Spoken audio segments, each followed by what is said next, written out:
Namaste students, I am Ranjit Kumar, your accountancy master. Today you have entered in your 12th standard. Welcome to 12th standard. Successfully have completed your 11th standard. So that I am going to introduce the book in this class. I am going to talk only a simple English. Please understand. Okay, it will be easily understand. Even a 4th standard kid will be understand easily. So in the first page, it is the government of Tamil Nadu higher secondary second year. So already you have completed the higher secondary first year. So this is the second year accountancy. Totally you have 10 chapters. Up to unit 1 to unit 10 you have 10 chapters you have. So this is the index. You will be very much happy, pretty happy while thinking, sir, in 11th standard we had 14 classes, 14 chapters, 14 units, but in 12th standard you have we have only 10 units. What is this, sir? Very much happy, sir. Like that your mind voice I am hearing everybody happy. So first unit is accounts from incomplete record. What is incomplete record? Do you know about that? You know the meaning of the word incomplete. Incomplete na enna theriyumla, முழுமை பெறாத. Complete ka opposite incomplete. So accounts from complete records we had seen in ledger accounts, trial balance, that are in final accounts in last year. But in this year the first unit will be accounts from incomplete records. Okay. The second one is unit 2. Sir, I will come back to unit 1 again after giving a short notes in each and every unit. Second unit is unit 2, that is accounts of not for profit organization. Accounts of not for profit organization means last year itself in class I have said, even though I am going to explain everything very clearly, simply and politely I am going to say. I am not going to run. Okay. This is the accounts of not for profit organization. That is your unit 2. Many organizations are running for the service motive, like schools, colleges, hospitals. This service they will not earn profit. They will earn only income, that means surplus or deficit. That only they will be having. So everything will be discussing in the unit 2. And then unit 3 is accounts of partnership firms fundamentals. Accounts of partnership firms fundamentals. What do you mean by partnership? I have, you know pretty well about from your 9th standard. Partnership means 2 or more person joining together and doing a legal business and earning profit and loss from it. Okay, I will be teaching everything. In commerce also that chapter is there. So unit 3 is accounts of partnership firms fundamentals. And then unit 4 is goodwill in partnership accounts. Goodwill means what? Goodwill, நல்ல பெயர். So in each and every partnership firm will have goodwill. So that is goodwill in partnership accounts. Then fifth one is admission of partner. We have to admit the partner. Admission of partner. And then sixth one is retirement and death of partner. So literally if you see, unit 5 and unit 6 are the same chapter. When I teach, definitely, wait ma, rain came, wait, I will be continuing. This 5th and 6th unit, admission of partner and retirement and death of partner, both are the same chapter only. What we do in admission is quite opposite in retirement as well as death. Very simple entries. That is very simple chapter. You no need to worry. And come to unit 7, company accounts. You know our area is full of companies. If you see this side Sriperumbudur, that side Chennai city. If you go somewhat some distance, if you go travel to 20 to 30 kilometer, we will get Oragadam. Near about more than 5,000 companies are in our industrial area, Tiruvallur industrial area, where our area and all. So full of companies there. What are the accounts they are following? in companies that we are going to discuss in the company account chapter. Okay, come to unit 8, financial statement analysis. You know very well about financial statement analysis. Sir, how we know, sir? Financial statement is nothing but our final account. In our 11th standard, I have taught know that trading account, profit and loss account, balance sheet, all those accounts, we have the final answer. It will be tallied in balance sheet. In gross profit will come from trading account, net profit will come from profit and loss account. We have to analyze that fulla, we have to analyze. That is called financial statement analysis. There are many methods are there: trend analysis, common size, comparative statement analysis, everything very very very easy. If you know 5th standard mathematics, it will be very much easy. You have to know only 4 things only you need, that is addition, subtraction, multiplication and division. This 4 things is enough to know the financial statement analysis. That chapter also very very easy, you no need to worry. Come to unit 9, ratio analysis. There are many kind: turnover ratio, many profitability ratio, liquidity ratio, many ratios are there. We are going to listen about the ratios also. And final chapter is unit 10, that is computerized accounting system. Computerized accounting system is nothing but tally.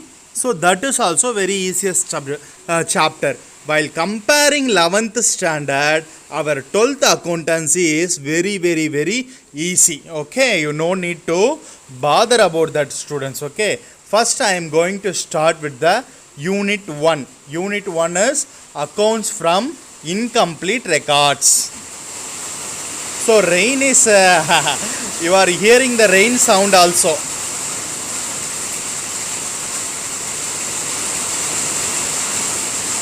Okay, I continue.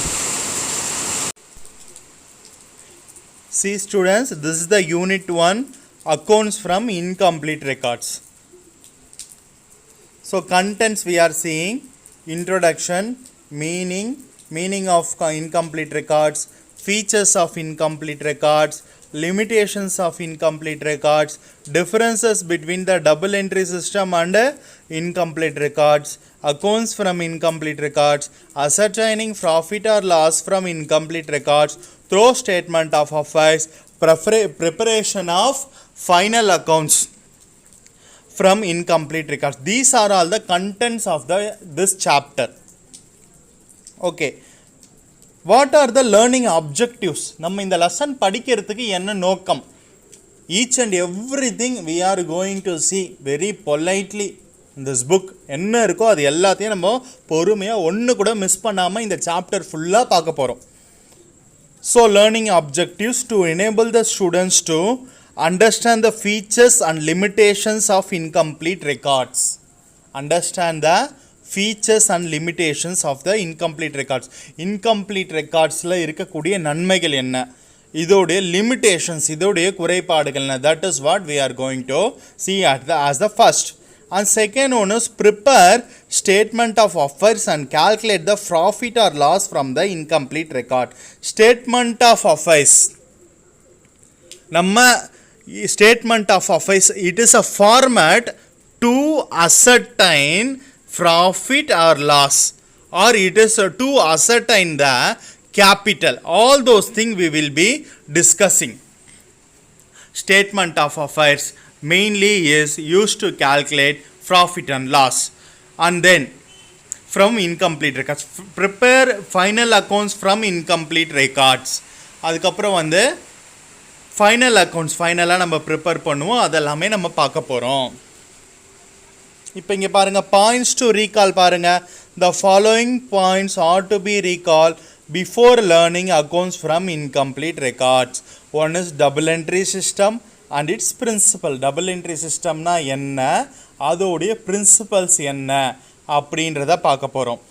அது வந்து நம்ம recall பண்ணணும். Last year நான் உங்களுக்கு சொல்லியிருக்கேன்ல, every debit has its own credit.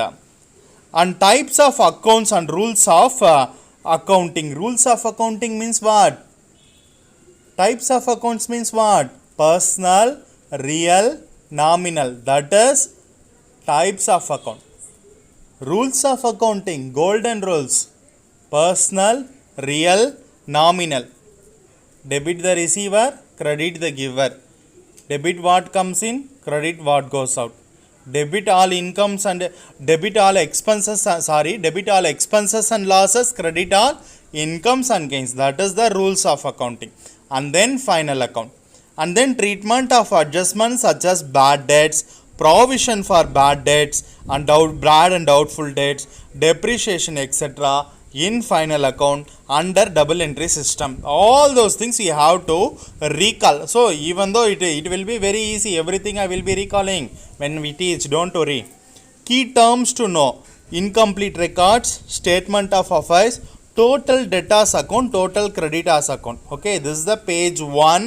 Page 1 I explain clearly accounts from incomplete records.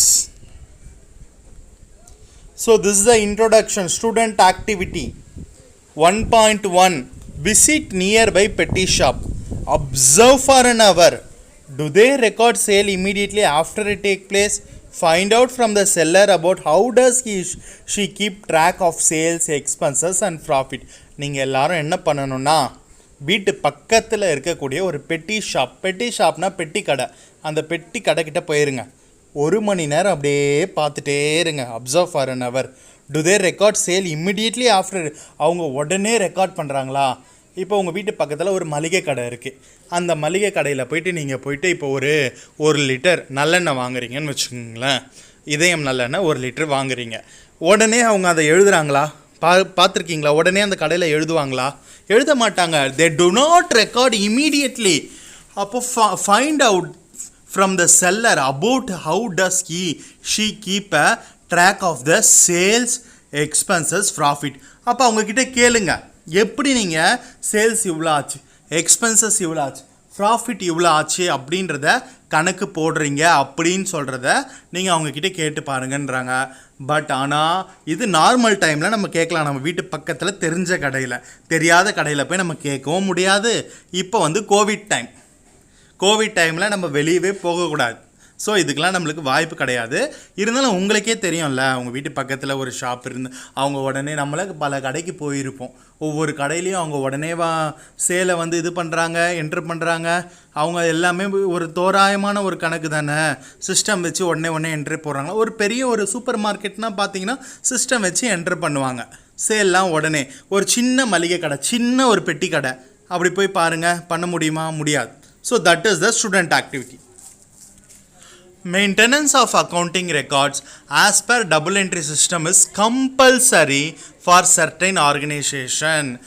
For example, in India, companies must maintain accounting records under the double entry system as per section 128 subsection 1 of the Indian Companies Act 2013. 2013 Indian companies act என்ன சொல்லுதுன்னா, இந்தியாவில் companies must maintain accounting records. கண்டிப்பாக maintain பண்ணி ஆகணுமா under the double entry system. Double entry சிஸ்டமில் நம்ம படிக்கிறது என்ன சிஸ்டமு? Single entry system. இதுக்கு இன்னொரு பேர் இருக்குது. அக்கௌண்ட்ஸ் ஃப்ரம் இன்கம்ப்ளீட் ரெக்கார்டுக்கு இன்னொரு பேர் வந்து சிங்கிள் என்ட்ரி சிஸ்டம்.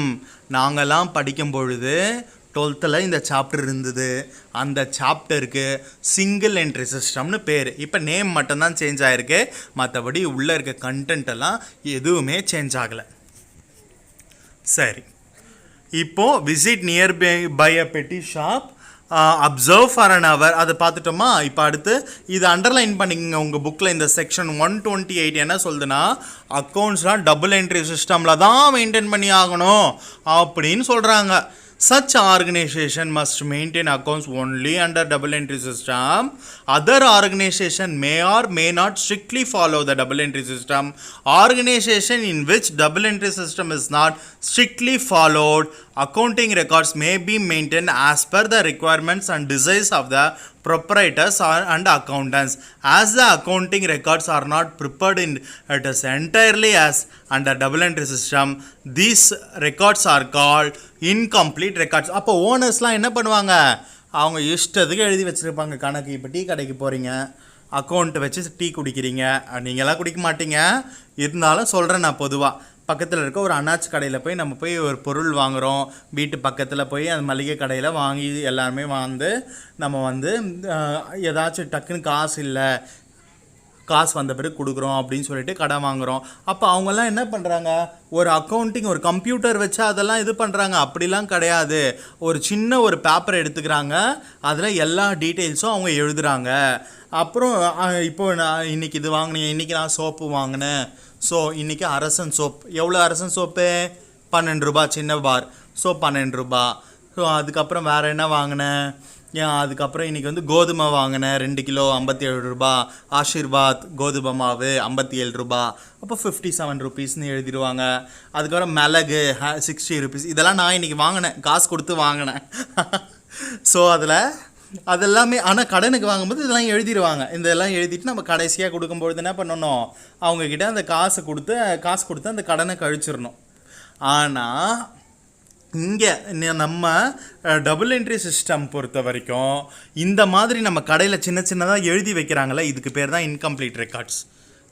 கம்ப்ளீட்டாக இருக்கா, அதெல்லாம் கம்ப்ளீட்டாக இருக்குமா, ஒரு ஃபார்மெட் இருக்கா, அதில் ஒரு டெபிட் இருக்கா, ஒரு கிரெடிட் இருக்கா, assets is equal to capital plus லைபிலிட்டின்ற ஒரு சிஸ்டமில் வருமா, இதெல்லாம் எதுவுமே வராது. ஸோ அதெல்லாம் இன்கம்ப்ளீட்டாக இருக்குது, டபுள் என்ட்ரி சிஸ்டமில் வரல. So that is single entry, that is incomplete record. So புரிஞ்சுதா ஸ்டூடெண்ட் இன்கம்ப்ளீட் ரெக்கார்ட்ஸ்னால்? ஸோ உங்கள் எல்லாருக்கும் புரிஞ்சிருக்கும்னு நினைக்கிறேன். இருந்தாலும் மீனிங் பார்க்கலாம். இது ரொம்ப ரொம்ப important. If you go to your college also it will come. Sir is always will tell like that. 11th standard also he told the same. Everything will come in college. Everything will come in college. Like that in 12th standard also he is telling. But it is the truth ma. Okay. Meaning and meaning of incomplete records. When accounting records are not strictly maintained according to the double entry system, these records are called incomplete accounting records. Generally cash account and the personal accounts are customers and creditors are maintained fully. இதில் என்னென்னா மெயினாக இது பண்ணால் cash account, எவ்வளோ cash வந்துச்சு போச்சு அப்படின்றத அவங்க எழுதுவாங்க. வேறு என்ன பண்ணுவாங்க, பர்சனல் அக்கௌண்ட் ஆஃப் கஸ்டமர்ஸ். இப்போது நான் போய் கடன் வாங்குறேன்னா என் பேர் ரஞ்சித் அப்படின்னு அவர் எழுதி வச்சுக்கணும். வெறும் கடனுக்கு கொடுத்த பொருளை மட்டும் எல்லாத்தையும் எழுதி வச்சுட்டு என் பேர் எழுதலாம், யார்கிட்ட போய் அவர் காசு கேட்பார். ஸோ அதனால் அக்கௌண்ட்ஸ் ஆஃப் கஸ்டமர்ஸ், அந்த கஸ்டமருடைய அந்த டீட்டெயில்.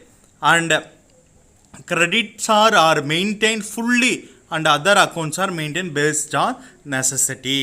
Okay. அதுக்கப்புறம் வேறு ஏதாச்சும் அக்கௌண்ட் கண்டிப்பாக தேவைப்பட்டதுன்னா அதை மட்டும் மெயின்டைன் பண்ணி எழுதுவாங்க. ஓகே. இப்போ under this some transactions are recorded fully. That is for some transaction both debit and credit aspects are entered. சில transaction ஃபுல்லாக ரெக்கார்ட் பண்ணுவாங்க. Some transaction both the debitடும் இருக்கும் கிரெடிட்டும் இருக்கும். For example, both the aspects are entered from cash received from customers and cash paid to creditors. Customers கிட்ட இருந்து எவ்வளோ காசு வந்தது அதை மொத்தமாக என்டர் பண்ணுவாங்க. அதுக்கப்புறம் கேஷ் பெய்ட் டு கிரெடிட்டார்னால் யாருன்னு சொல்லியிருக்கேன், ஞாபகம் இருக்கா? கஸ்டமர்னால் எல்லாருமே உங்களுக்கு தெரியும், அந்த வேர்ட் நம்ம எல்லாமே யூஸ் பண்ணுறோம் டே டு டே லைஃப்பில். ஆனால் கிரெடிட்டார்னால் நம்ம யூஸ் பண்ணுறோமா? கிரெடிட்டார்னா நம்மளுக்கு கடன் கொடுத்தவங்க, கடன் ஈந்தோர், கடன் கொடுத்தவன் அப்படின்றது உனக்கு நல்லா தெரியணும், மைண்டில் மறக்கவே கூடாது. நான் 10 முறை சொல்கிறேன், அதுக்கு தான். கிரெடிட்டார்னா யார்? கடன் கொடுத்தவங்க, கடன் ஈந்தோர்னு தமிழில் சொல்லுவாங்க, தூய தமிழில். தமிழ் மீடியம் புக்கிலலாம் நாங்கள்லாம் அந்த காலத்தில் படிக்கும்போது கடன் ஈந்தோர் அப்படின்னு சொல்லிட்டு தமிழில் படிப்போம். இது சரி, ஒரு கடன் ஈந்தோர்னால் நம்ம கிரெடிட்டார்ன்றோம். நிறைய பேர் இருந்தால் கிரெடிட்டாஸ், அப்படி இல்லைன்னா sundry creditors, sundry SUNDRY, sundry creditors அப்படின்னு சொல்லுவோம். Some transactions are partially recorded. கொஞ்சம் டிரான்சாக்ஷன்லாம் என்ன பண்ணுவாங்க, பார்ஷியலாக ரெக்கார்ட் பண்ணியிருப்பாங்க. That is only one aspect is entered. For example, expenses paid may be entered in cash account. Some of the transactions are not recorded at all. that is both the debit and credit aspects are not entered. ரெண்டுமே enter பண்ண ஒரு transaction, every transaction has two, it will affect two accounts. If you see two accounts அது வந்து affect பண்ணணும். ஏதாச்சும் ஒன்று மட்டும்தான் அவங்க என்டர் பண்ணியிருப்பாங்க, இன்னொரு வந்து என்டர் பண்ணியிருக்க மாட்டாங்க. அவங்க என்ன என்டர் பண்ணியிருப்பாங்க, இவரு காசு தரணும், அது மட்டும்தான் என்டர் பண்ணியிருப்பாங்க. எதனால் அவர் காசு தரணுன்றத என்டர் பண்ணியிருக்க மாட்டாங்க. For example, depreciation on fixed asset, hence these are usually called incomplete records. depreciation on fixed asset இருக்கே, அதுக்கு depreciation ஆகுது. depreciation தான் என்ன? In 11th standard we have seen, no, depreciation means gradually reduction of an value of asset. Okay, hence these are usually called incomplete records. It's an incomplete and unscientific way of bookkeeping. அப்போ scientific way of bookkeeping என்ன? கொஞ்சம் யோசிச்சு பாருங்க. scientific way of bookkeeping தான் double entry system. அப்போ unscientific தான் வந்து incomplete record, single entry system. நம்ம இப்போ படிக்கிற chapter. It was call single entry system of book keeping. இதுதான் வந்து என்ன சொல்லுவாங்க, single entry system of book keeping. Features of incomplete record. Following are the features of incomplete records ஓட features. இதை வந்து நிறைய பசங்க ஃபியூச்சர்ஸ்னு படிக்கிறீங்கம்மா, அது வேண்டாம். features of incomplete records. Following are the featuresனா அதோடைய சிறப்பியல்புகள், அதோடைய குணாதிசயங்கள். Following are the features of incomplete records. Nature, it is an unscientific and unsystematic way of recording transaction. இது வந்து அன்சைன்டிஃபிக்னா என்னது, ஒரு அறிவியல் முறையற்ற முறை. அன்சிஸ்டமேட்டிக், ஒரு சிஸ்டமேட்டிக்கே இல்லை, அதுதான் அன்சிஸ்டமேட்டிக் வே ஆஃப். இப்போ வந்து சிஸ்டமேட்டிக்னா என்ன, காலையில் சாப்பிட்ணும் பிரேக்ஃபாஸ்ட்டு, மதியானம் லஞ்சு சாப்பிடுவோம், நைட்டு டின்னர் சாப்பிடுவோம், ஈவினிங்கில் காஃபி டீ, மத்தியானத்தில் எங்கன்னா மோர், இதெல்லாம் ஒரு சிஸ்டமேட்டிக்காக சாப்பிட்றது. 24 hours ஏதாச்சும் சாப்பிட்டுட்டே இருந்தால் சில பேர் இருப்பாங்க, 24 hours சாப்பிட்டுட்டே இருப்பாங்க, பசின்றதே தெரியாது. அதுதான் அன்சிஸ்டமேட்டிக். இது சும்மா ஒரு எக்ஸாம்பிளுக்கு சொன்ன நீங்கள் புரிஞ்சுக்கணுன்றதுக்காக. Way of recording transaction. Accounting principles and accounting standards are not followed properly. நானே போன வருஷம் நிறைய முறை I have said what many times about the principles, rules, laws, accounting standards, everything. Okay, அதெல்லாம் கரெக்டாக ஃபாலோ பண்ணால் தான் அக்கௌண்ட்ஸ் வந்து ஒழுங்காக போட முடியும். அப்போ அது ஃபாலோ பண்ணலாம் ரொம்ப கஷ்டம். Types of accounts maintain. In general only cash and personal accounts are fully maintain. 2 account தான் வந்து நம்ம ஃபுல்லாக மெயின்டைன் பண்ணுறோம். ஒன்று வந்து கேஷ் அக்கௌண்ட்டு, இன்னொன்று வந்து பர்சனல் அக்கௌண்ட். இது 2 தான் வந்து என்ன பண்ணுறோம், மெயின்டைன் பண்ணுறோம். Real accounts and nominal accounts are not maintain properly. Real accounts and nominal account are not maintained properly. Real account என்னது, அசட்டு, கேஷ், இந்த மாதிரி. நாமினல் அக்கௌண்ட்னா அது ஒரு பெயரளவு கணக்கு. Some transactions are completely omitted. சில டிரான்சாக்ஷன்ஸ் வந்து என்ன பண்ணுவாங்க, கம்ப்ளீட்லி ஒமிட் ஆகிருக்கும். lack of uniformity. There is no uniformity in recording the transaction among the different organization. எல்லா டீ கடையிலையும் ஒரே மாதிரி என்ட்ரி பண்ணுவாங்களா, எல்லா மளிகை கடையிலையும் ஒரே மாதிரி என்ட்ரி பண்ணுவாங்களா, எல்லா பெட்டி கடையிலையும் ஒரே மாதிரி என்ட்ரி பண்ணுவாங்களா? அப்படிலாம் என்ட்ரி பண்ண மாட்டாங்க. அவங்களுக்குன்னு சொல்லிட்டு ஒரு இது இருக்கும், டிஃப்ரெண்ட்டாக. இப்போது எங்கள் வீட்டில் வந்து எங்கள் அம்மா வந்து பால் கணக்கெல்லாம் எழுதி வைப்பாங்க. டெய்லி வந்து பால் கொடுத்துட்டு போவாங்க. அவங்க வந்து அப்படியே செவத்துலேயே எழுதி வைப்பாங்க அந்த காலத்தில். அப்படி எழுதும்பொழுது பார்த்தா அது அவங்களும் தமிழில் தான் எழுதுவாங்க, அது எனக்கு புரியவே புரியாது. அப்போ ஒவ்வொருத்தருக்கும் ஒரு யூனிஃபார்மிட்டி இருக்கணும். Record the transaction according to needs and இருக்கும். அதுதான் வந்து இன்கம்ப்ளீட் ரெக்கார்ட். மற்றவங்களுக்கு பார்த்தா புரியாது. இதே டபுள் என்ட்ரி சிஸ்டம் எடுத்துன்னு போய் காட்டுங்க, கன்னியாகுமரியில் இருக்கிற ஆடிட்டருக்கும் புரியும், காஷ்மீரில் இருக்கிற ஆடிட்டருக்கும் புரியும், சென்னையில் இருக்கிற ஆடிட்டும் புரியும், நம்ம திருவள்ளூரில் இருக்கிற ஆடிட்டருக்கும் புரியும். எல்லாமே ஒரே மாதிரி இருக்கும். ஆனால் ஒருத்தர் இந்த மாதிரி சிங்கிள் என்ட்ரி சிஸ்டம் எடுத்துன்னு போய் காமிச்சா யாருக்குமே புரியாது. ஓகே, அடுத்து என்ன இருக்குது, financial statements may not represent the true and fair view. இந்த ஃபினான்ஷியல் ஸ்டேட்மெண்ட் அவங்க தான் குத்து மதிப்பாக தானே எழுதுகிறாங்க எல்லாமே. அது எப்படி அப்படியே ட்ரூ அண்ட் ஃபேர் வியூவாக இருக்கும். Due to the incomplete information and inaccurate records of accounts, the profit or loss calculated from these records cannot be relied. அப்போ இதை நம்பவே முடியாது. இது உண்மையான ப்ராஃபிட்டாகவும் இருக்காது, உண்மையான லாஸாகவும் இருக்காது. இது வரும் இன்னும் அக்யூரேட்டு. அவனே இன்கம்ப்ளீட்னு சொல்லிருக்கான். அக்கௌண்ட்ஸ்க்கு பேரே இன்கம்ப்ளீட். புரிஞ்சுதா? It may not represent true profitability. இது உண்மையான ப்ராஃபிட் எவ்வளோ இருக்குது அப்படின்றது நம்மளுக்கு தெரியாது. Assets and liabilities may not represent true and fair view of financial position. அக்கௌண்ட்ஸ்க்கு அழகே என்ன தெரியுமா? இந்த அண்டர்லைன் பண்ணிங்க எல்லாருமே. True and fair view of financial position. அக்கௌண்ட்ஸ்க்கு அழகே அதுதான். நம்ம பண்ணுற அக்கௌண்ட்ஸ் கூட நீ என்ன கஷ்டமான மேக்ஸ் குரூப்பில் போடுற மாதிரி இன்டகிரேஷன், டிஃப்ரென்ஷியேஷன், ஜியோமெட்ரிக்கல், சிமெட்ரிக்கல் இதெல்லாமா போட போகிற? அதெல்லாம் எதுவுமே கிடையாது. நம்ம போட போகிறது ப்ளஸ்ஸு மைனஸு, எது எங்கெங்கே வரணும் அப்படின்ற கான்செப்டுவலாக அண்டர்ஸ்டாண்ட் பண்ணிக்கிட்டு போட போகிறோம். அப்படி போடுறத நம்ம எப்படி கொடுக்கணும்? ட்ரூ அண்டு ஃபேர் வியூவாக இருக்கணும். உண்மையாகவும் இருக்கணும், ஃபேர் வியூ. பார்க்கறதுக்கு ப்ரெசன்டேஷன் நல்லா இருக்கணும். அதனால தான் எந்த சப்ஜெக்ட்லேயும் ப்ரெசன்டேஷனுக்கு மார்க் கிடையாது. நம்ம சப்ஜெக்டில் ப்ரெசன்டேஷனுக்கு மார்க் இருக்குது. அதை எல்லாரும் மனசில் வச்சுக்கோங்கம்மா. அழகாக எழுதி அனுப்பணும். இந்த ஸ்கேல் பென்சில் ஒர்க்லாம் ஒழுங்காக பண்ணணும், நீட்னஸாக இருக்கணும். ஏனோ தானோலாம் எழுதி அனுப்புகிற வேலை வச்சுக்காதீங்க. அடுத்து suitability. Only the business concerns which have no legal obligation to maintain the books of accounts under double entry system may maintain incomplete records. Hence, it may be maintained by small size sole traders and partnership firms. இப்போ இதை maintain பண்ணி ஆகணும்னு சொல்லிட்டு எந்த ஒரு இதுவும் கிடையாது. பெரிய பெரிய பிக் ஃபார்ம்ஸ் எல்லாம் வந்து இதை மெயின்டைன் பண்ண மாட்டாங்க. இதெல்லாம் யார்? சோல் ட்ரேடர்ஸ், தனியார் வணிகன், சின்ன சின்ன கடை வச்சுருக்கிறவங்க, பார்ட்னர்ஷிப் ஃபார்ம்ஸ், இவங்கெல்லாம் தான் மெயின்டைன் பண்ணுவாங்க. Mixing up of personal and business transaction. Personal transaction, business transaction, இது ரெண்டுத்தையும் வந்து மிக்ஸ் பண்ணிவிடுவாங்க. நம்ம அக்கௌண்ட்ஸில் என்ன சொல்லியிருக்கேன்? +1ல் இந்த டைமில் சொல்லுங்கள் பார்க்கலாம். ஸோ நீங்கள் அங்கே சொல்கிறது எனக்கு வீட்டில் கேட்கும். நீங்கள் இதை பார்க்கும்பொழுது பிஸ்னஸ் வேறு, ஓனர் வேறு. நான் அக்கௌண்ட்ஸில் முதல் சொல்லி கொடுத்ததே அதுதான். Separate legal entity concept. Business என்டிட்டின்னு பேர். Business entity concept. Business is entirely separate from its owner. Owner வேறு, பிஸ்னஸ் வேறுன்னு வச்சா தான் பொழப்பு நடத்த முடியும். இங்கே எல்லாத்தையும் மிக்ஸ் பண்ணி வைப்பான். அவனோட பர்சனல் ட்ரான்சாக்ஷன், அவன் பையனுக்கு ஃபீஸ் கட்டினதையும் எழுதி வைப்பான், அவன் ஹாஸ்பிட்டல் போனதையும் எழுதி வைப்பான், எல்லாமே பண்ணுவான். பிஸ்னஸ் ட்ரான்சாக்ஷனும் எழுதி வைப்பான். அப்போ உண்மையான ப்ராஃபிட் எங்கே கிடைக்கும்? அவங்க சொந்தக்கார் யாருன்னா காசு கொடுத்துட்டு போயிருப்பாங்க. அவங்க மாமனார் வீட்டில் எதனாச்சும் ஒரு 50,000 ரூபாய் கடன் வாங்கியிருப்பான். அப்போ அதையும் வரவில் வச்சு ப்ராஃபிட் அதிகமாக காட்டிட்டான்னா என்ன பண்ணுவேன்?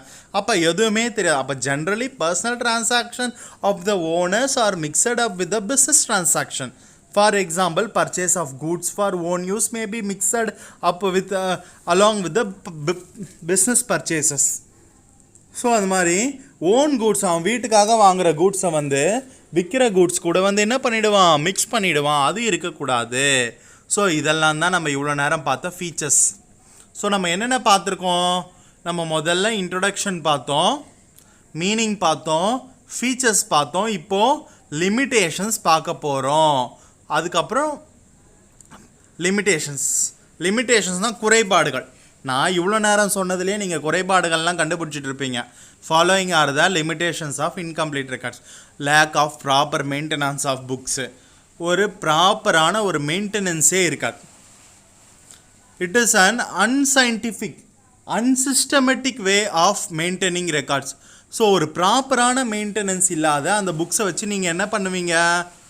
நம்ம எந்த ஒரு ஆடிட்டரும் வந்து அது எதுவும் பண்ண முடியாது. Real and nominal accounts are not maintained properly. Real அக்கௌண்ட்டை மெயின்டைன் பண்ணியிருக்க மாட்டான், நாமினல் அக்கௌண்ட்டை ஒழுங்காக மெயின்டைன் பண்ணியிருக்க மாட்டான். அப்போ அந்த சும்மா வச்சு இப்படி வேணால் பார்த்துக்கலாம். Difficulty in preparing trial balance. ஒரு ட்ரையல் பேலன்ஸ் ப்ரிப்பேர் பண்ணும்பொழுது டிஃபிகல்ட்டியாக இருக்கும். As accounts are not maintain for all items. எல்லா ஐட்டமுக்கும் வந்து என்ன பண்ண முடியாது? அக்கௌண்ட்ஸ் மெயின்டைன் பண்ணல அவங்க. அதனால் அவங்களால வந்து அக்கௌண்ட்ஸ் இன்கம்ப்ளீட்டாக இருக்குது. Hence it is difficult to prepare trial balance. Trial balance அவங்களால ப்ரிப்பேர் பண்ண முடியாது. To check the arithmetical accuracy of the accountancy. Arithmetical அக்யூரசினா என்ன? தெரியுமா ஸ்டூடெண்ட்ஸ்? அரித்மெட்டிக்கல் அக்யூரசி நான் லாஸ்ட் இயர் கிளாஸில் சொல்லியிருக்கேன், இப்போ இது வீடியோ கிளாஸ்லேயும் சொல்லியிருக்கேன். அரித்மெட்டிக்கல் அக்யூரசினா இந்த எல்லாத்தோடைய துல்லியத்தன்மை, ப்ளஸ்ஸு மைனஸு, கரெக்டாக ஆட் பண்ணுறது, லெஸ் பண்ணுறது, எது எது எங்கெங்கே வரணும், அதெல்லாம் தான் arithmetical accuracy of the accounts. இப்போ difficulty in ascertaining true profitability of the business. இப்போ ட்ரூ ப்ராஃபிட்டபிலிட்டியை நம்ம எப்படி தெரிஞ்சுக்கிறது அப்படின்றத பார்க்கலாம். அதில் இருக்கக்கூடிய கஷ்டங்கள் என்னென்னு பார்க்கலாம். உண்மையிலேயே வந்து இந்த லிமிட்டேஷன்ஸ் பார்த்தா, முதல் லிமிட்டேஷன் ப்ராப்பர் மெயின்டெனன்ஸ் கிடையாது, ட்ரையல் பேலன்ஸ் ப்ரிப்பேர் பண்ண முடியாது, கஷ்டம் ரொம்ப.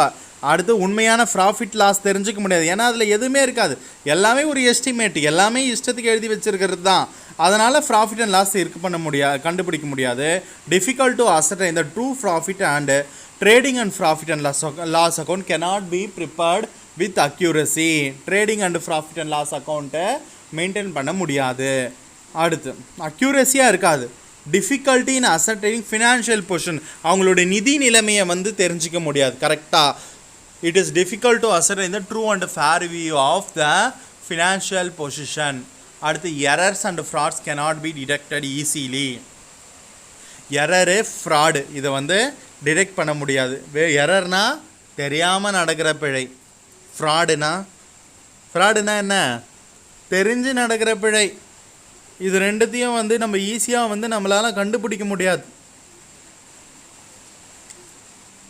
எதில்? சிங்கிள் என்ட்ரி சிஸ்டமில். Unacceptable to government other authorities. கவர்மெண்ட்டுக்கும் அதர் அத்தாரிட்டிஸ்க்கும் வந்து இது வந்து என்ன பண்ண மாட்டாங்க, அன்அக்செப்டபிள், அவங்க ஒத்துக்கவே மாட்டாங்க. And accounts maintained are incomplete, these may not comply with legal requirements.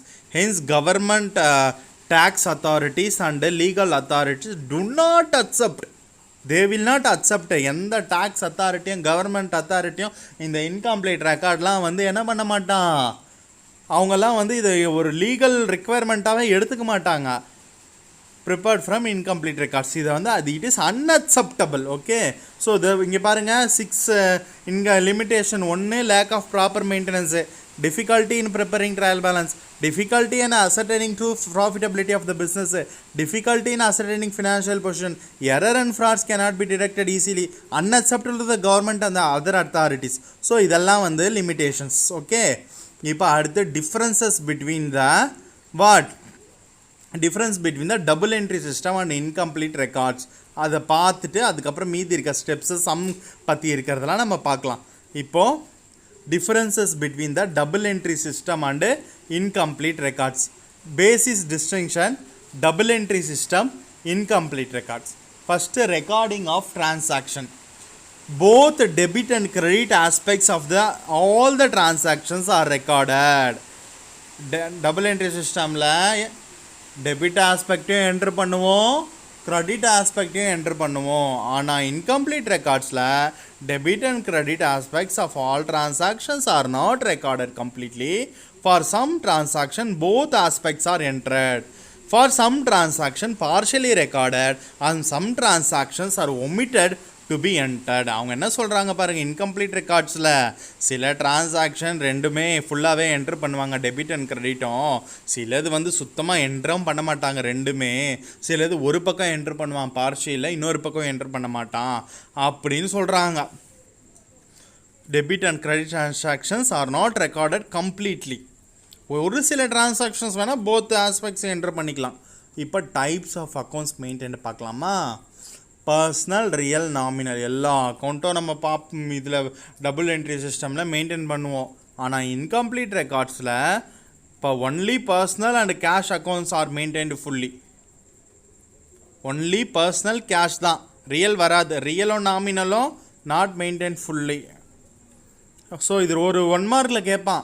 Single entry சிஸ்டமில் என்னென்ன வந்து டிரான்சாக்ஷன் வந்து மெயின்டைன் பண்ணுவாங்கன்னா, நீங்கள் பர்சனலு, கேஷ் இது வந்து ரொம்ப இம்பார்ட்டண்ட்டு, இதை அண்டர்லைன் பண்ணிங்க. அப்போ எது சிங்கிள் என்ட்ரி சிஸ்டமில் அதிகமாக மெயின்டைன் பண்ண மாட்டாங்கன்னா real account, nominal account. Okay, are you clear students? இப்போ 3rd பாயிண்ட் போகலாமா? ப்ரிப்பரேஷன் ஆஃப் இன்றைக்கி உங்களுக்கான கிளாஸ் இந்த ஒரு பாக்ஸ் மட்டும்தான், இது வரைக்கும் தான். Preparation of trial balance. Trial balance can be prepared to check the arithmetical accuracy of the entries made in the books. Arithmetical accuracy எல்லாமே கரெக்டாக அக்யூரேட்டாக இருக்கான்றதுக்காக தான் நம்ம லாஸ்ட் இயர் ட்ரையல் பேலன்ஸ் போட்டோம். ஆனால் இதில் இந்த இன்கம்ப்ளீட் ரெக்கார்ட்ஸில் ட்ரையல் பேலன்ஸே ப்ரிப்பேர் பண்ண முடியாது. ஏன்னா ரொம்ப கஷ்டம் ப்ரிப்பேர் பண்ணுறதுக்கு. ஏன்னா எல்லாமே இன்கம்ப்ளீட்டாக இருக்கும்போது எப்படி இதுவாக இருக்க முடியும்? டபுள் என்ட்ரி சிஸ்டமில் எல்லாமே கம்ப்ளீட்டாக இருக்கும். ஜேர்னல் ப்ரிப்பேர் பண்ணுவோம், லெட்ஜர் ப்ரிப்பேர் பண்ணுறோம், அதுக்கப்புறம் ட்ரையல் பேலன்ஸ் ப்ரிப்பேர் பண்ணுவோம். இப்போ determination of true profit and loss, உண்மையான ப்ராஃபிட் அண்ட் லாஸ் பற்றி நம்ம டிட்டர்மின் பண்ணலாம். Trading and profit and loss account can be prepared to find out the true profit and loss. உண்மையான profit and லாஸ்க்கு prepare பண்ணுறதுக்கு நம்ம ட்ரேடிங் அக்கௌண்ட் போடுவோம், gross profit கண்டுபிடிப்போம். அடுத்து ப்ராஃபிட் அண்ட் லாஸ் அக்கௌண்ட் போடுவோம், அது எதுக்கு கண்டுபிடிப்போம்? நெட் ப்ராஃபிட் கண்டுபிடிப்போம். ஆனால் இங்கே பாருங்கள், trading and profit and loss account cannot be prepared with accuracy as complete information is not available. Complete information அவைலபிளாக இல்லை. Hence profit or loss found out may not be accurate. So அது வந்து என்ன ஆகாது? அக்யூரேட்டாக இருக்காது. அடுத்து determination of financial position, financial நிதி நிலைமை, ஃபினான்ஷியல் பொசிஷனோட determination. Balance sheet can be prepared to know the true financial position. இங்கே வந்து இதுதான் இன்கம்ப்ளீட்டாக இருக்கே, இன்னும் அக்யூரேட்டாக இருக்கே. ஸோ அதனால் வந்து அசட்ஸ் அண்ட் லைபிலிட்டிலாம் தெரியாது. பேலன்ஸ் ஷீட்டை நம்ம எதுக்கு ப்ரிப்பேர் பண்ணுவோம்? பேலன்ஸ் ஷீட்டில் ரெண்டு தெரிஞ்சுக்கணும் நம்ம. ஒரு நாள் ஸ்டேட்மெண்ட் அது அசட் எவ்வளோ இருக்குது, லைபிலிட்டி எவ்வளோ இருக்குன்னு தெரிஞ்சுக்கிறதுக்கு பேர் தான் வந்து பேலன்ஸ் ஷீட். பேலன்ஸ் ஷீட்டை பார்த்தோன்னே நம்ம சொல்லிடலாம் அசட்ஸ் எவ்வளோ இருக்குது, லைபிலிட்டி எவ்வளோ இருக்குதுன்னு சொல்லிட்டு. ஸோ அதை கூட இதில் ஒழுங்காக ப்ரிப்பேர் பண்ண முடியாது, because it is incomplete record. Then suitability, it is suitable for all types of organisation, double entry system. ஆனால் இங்கே வந்து it is suitable only for small size sole trader, சின்ன சின்ன பெட்டி கடைகள், சின்ன சின்ன பார்ட்னர்ஷிப் ஃபார்ம்ஸ், அவங்களுக்கு மட்டும்தான் இது வந்து சூட்டபிள் ஆகும். அடுத்து ரிலையபிலிட்டி. ரிலையபிலிட்டினா என்னது? நம்பகத்தன்மை. It is reliable since it is a scientific system of accounting and is based on certain accounting principles. இதுதானே அக்கௌண்டிங் பிரின்சிபல்ஸ், ரூல்ஸு, ஸ்டாண்டர்ட்ஸ் எல்லாத்தையுமே ஃபாலோ பண்ணுது டபுள் என்ட்ரி சிஸ்டமு. ஆனால் இங்கே எதுவுமே இல்லையே, இதுதான் அன்சைன்டிஃபிக் ஆச்சு, இன்அக்யூரேட் ஆச்சு. So it is not reliable since it is unscientific. Okay, இப்போ acceptability. Accounting records are acceptable to all users including tax authority and a financial institution. So இது வந்து என்ன பண்ணுவாங்க? ஃபுல்லாக அக்செப்ட் பண்ணிப்பாங்க. Tax authorities, government, financial institution எல்லாமே வந்து accept பண்ணிப்பாங்க. ஆனால் இங்கே பார்த்தா accounting records may not be acceptable by all users. இதெல்லாம் நம்ம ஏற்கனவே பார்த்தோமே, இன்கம் டேக்ஸ் அத்தாரிட்டிஸ்லாம் வந்து டேக்ஸ் அத்தாரிட்டிஸ்ண்ட இது வந்து அக்செப்ட் பண்ணிக்க மாட்டாங்க அப்படின்னு சொல்லிட்டு.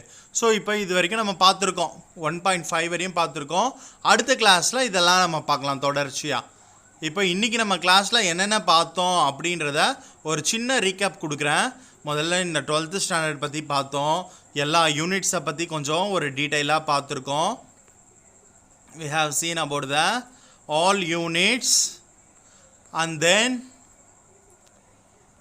accounts from incomplete records in a meaning. First page we have seen contents, learning objectives, introduction, meaning, features, limitations, differences between double entry and incomplete records. Up to that, this we have seen, students. Thank you.